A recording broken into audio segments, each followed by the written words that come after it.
Hello everyone, कैसे हैं आप सब। स्वागत है आपका मेरे यूट्यूब चैनल पे। आज इस वीडियो में हम डिस्कस करने वाले हैं residential status of an individual. अगर आप अपना इनकम टैक्स का रिटर्न फाइल करते हैं तो रेसिडेंशियल स्टेटस जो है वो एक बहुत ही इंपॉर्टेंट रोल प्ले करता है आपकी आईटीआर फाइलिंग में, जहाँ पे ये डिसाइड होता है कि कौन से इनकम जो है वो कंसीडर किए जाएंगे आईटीआर फाइलिंग से रिलेटेड।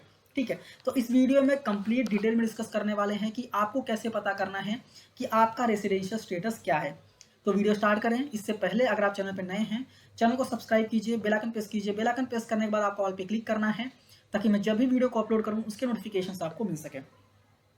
अगर मैं रेसिडेंशियल स्टेटस की बात करूं तो यहाँ पे टोटल 3 टाइप के रेसिडेंशियल स्टेटस होते हैं। पहला रेसिडेंट हो गया, सेकंड हो गया resident but not ordinary resident जिसको हम RNOR बोलते हैं, एंड थर्ड है नॉन रेसिडेंट। ठीक है, अभी हम कंडीशंस देखते हैं क्या क्या कंडीशंस है कि अगर वो कंडीशंस हम सेटिस्फाई करते हैं तो हम रेसिडेंट कहलाते हैं। यहाँ पे कंडीशंस 2 दिए हुए हैं। ठीक है, इन दोनों में से कोई एक सेटिस्फाई करते हैं, आप सेटिस्फाई करते हैं अगर आप कोई भी एक कंडीशन तो आप रेसिडेंट हो जाते हैं। सेटिस्फाई नहीं करेंगे तो साधारण सी बात है आप नॉन रेसिडेंट हो जाएंगे।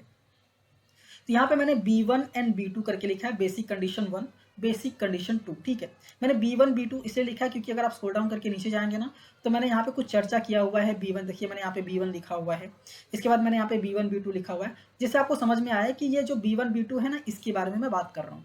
ठीक है, तो कंडीशन क्या है पहले वो समझ लेते हैं। बेसिक कंडीशन पहला ये कहता है कि अगर आपने प्रीवियस फाइनेंशियल ईयर में, मतलब अगर आपने during the financial year 182 days या फिर उससे ज़्यादा अगर आप इंडिया में रहे हैं तो आप रेसिडेंट हैं।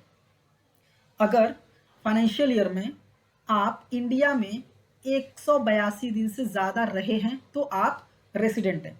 ठीक है, दूसरा कंडीशन क्या कहता है, यहाँ पे और वाला कंडीशन है। ठीक है, अगर पहला वाला कंडीशन सेटिस्फाई हो गया 182 डेज या फिर मोर तो फिर आप रेसिडेंट हो गए, दूसरा कंडीशन देखने की जरूरत ही नहीं है। ठीक है, अगर आप 182 डेज नहीं है तो फिर दूसरा कंडीशन देख लीजिए, यहाँ पे और का कंडीशन है, या तो पहला या तो दूसरा। दूसरा कंडीशन ये कहता है कि चलो ठीक है 182 डेज आप नहीं है, कम से कम 60 डेज हैं क्या, 60 दिन या फिर उससे ज़्यादा है क्या। अगर 60 दिन या फिर उससे ज़्यादा है और एंड लिखा हुआ है यहाँ पे, और प्रीवियस जो फाइनेंशियल ईयर है उसके प्रीसीडिंग 4 साल में अगर आप 365 दिन रहे हैं इंडिया में तो आप रेसिडेंट हैं। ठीक है, आई होप आपको समझ में आ गया होगा। ठीक है, यहाँ पे एग्जांपल लेते हैं। अगर फाइनेंशियल 2022-23 चल रहा है, ठीक है, मतलब फाइनेंशियल 22-23 में 60 दिन होना चाहिए।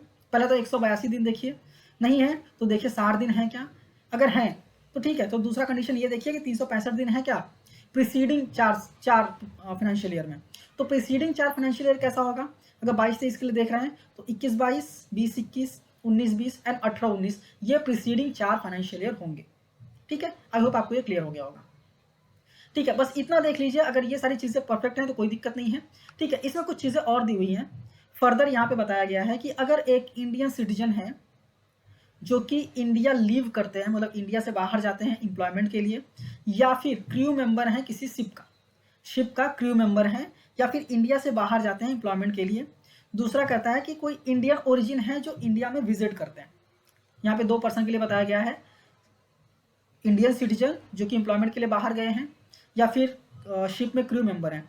दूसरा इंडियन ओरिजिन। इंडियन ओरिजिन कौन होता है, जिसके मम्मी पापा या फिर दादा दादी जो इंडिया से थे। ठीक है, तो इंडियन ओरिजिन जो कि इंडिया में विजिट करते हैं। ठीक है, अगर ऐसा कोई 2 पर्सन है, Indian citizen and Indian origin, अगर कोई ऐसा है तो उसके लिए सिर्फ और सिर्फ B1 वाला कंडीशन ही अप्लाई होगा जो कि 182 डेज वाला है। ठीक है, 182 डेज नहीं है तो सीधा नॉन रेसिडेंट बोल दीजिए आप। ठीक है, सेकेंड कंडीशन देखने की जरूरत नहीं है। ठीक है, इसमें भी फर्दर बताया गया है कि अगर फर्स्ट, मतलब ये Indian citizen and Indian origin, अगर पहला एंड दूसरा वो दोनों जो हैं, दोनों का इनकम, इंडियन इनकम 15 लाख या फिर उससे ज़्यादा, अगर इन दोनों का, इंडियन सिटीजन जो कि एम्प्लॉयमेंट के लिए बाहर गया है या फिर क्रू मेंबर है शिप का, और इंडियन ओरिजिन है कोई, ठीक है, अगर उनका इंडियन इनकम 15 लाख से ज़्यादा है, ठीक है, तो जो B2 वाला कंडीशन है ना वो भी अप्लाई हो जाएगा। मतलब 182 डेज तो आपको देखना ही है, अगर नहीं है 182 डेज तो B2 भी अप्लाई हो जाएगा। अगर इनकम 15 लाख से ज़्यादा है, 15 लाख से कम है तो B2 देखने की जरूरत नहीं है, सीधा नॉन रेसिडेंट कर दीजिए अगर सेटिस्फाई नहीं करते 182 डेज तो। लेकिन अगर 15 लाख से ज़्यादा है तो 182 डेज आपने देख लिया, सेटिस्फाई नहीं किया, ठीक है, B2 वाला कंडीशन देखिए। लेकिन B2 वाला कंडीशन में एक मॉडिफिकेशन है। मॉडिफिकेशन क्या है, जो यहाँ पे 60 डेज बोला गया था ना, उसको चेंज करके 120 दिन कर दिया गया, बाकी सेम है। तो क्या देखना है आपको, स्टे इन इंडिया 120 दिन या फिर उससे ज़्यादा, और 365 दिन वो प्रीवियस 4 सालों में। ठीक है, ये आपको चेक करना है। तो रेसिडेंट हो जाएंगे अगर सेटिस्फाई करते हैं तो। ठीक है, आई होप आपको रेसिडेंशियल वाले कंडीशन समझ में आ गया। नेक्स्ट है ordinary resident and non ordinary resident. पहले तो हमें ये देखना है कि ये वाला कंडीशन हम किसके किसके लिए चेक कर सकते हैं।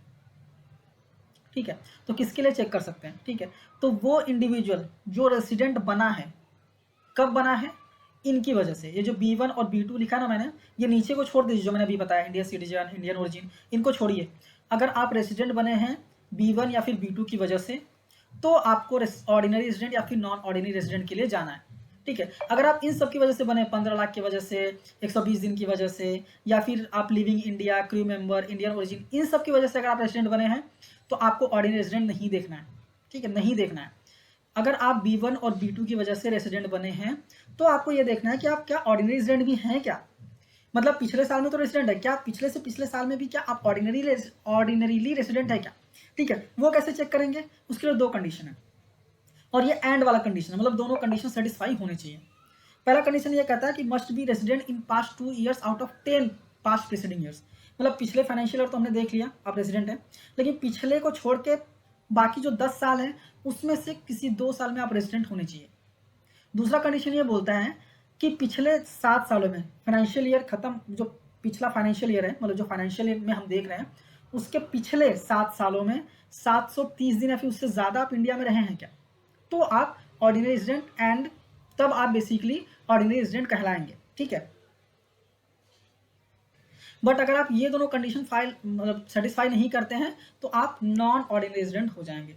तो आई होप आपको क्लियरली समझ में आ गया होगा कि रेसिडेंशियल स्टेटस कैसे चेक करना है, क्या क्या कंडीशंस हैं। ठीक है, आई होप आपको क्लियरली समझ में आ गया होगा। वीडियो अच्छी लगी तो लाइक कीजिए, फिर भी अगर आपको कुछ समझ में नहीं आया तो मुझे कमेंट करके आप पूछ सकते हैं। ये वीडियो अच्छी लगी तो लाइक कीजिए, अपने दोस्तों के साथ भी शेयर कीजिए, और ऐसे ही वीडियोस देखने के लिए चैनल को सब्सक्राइब करना मत भूलिए। मिलते हैं नेक्स्ट वीडियो में। Thank you for watching and all the best.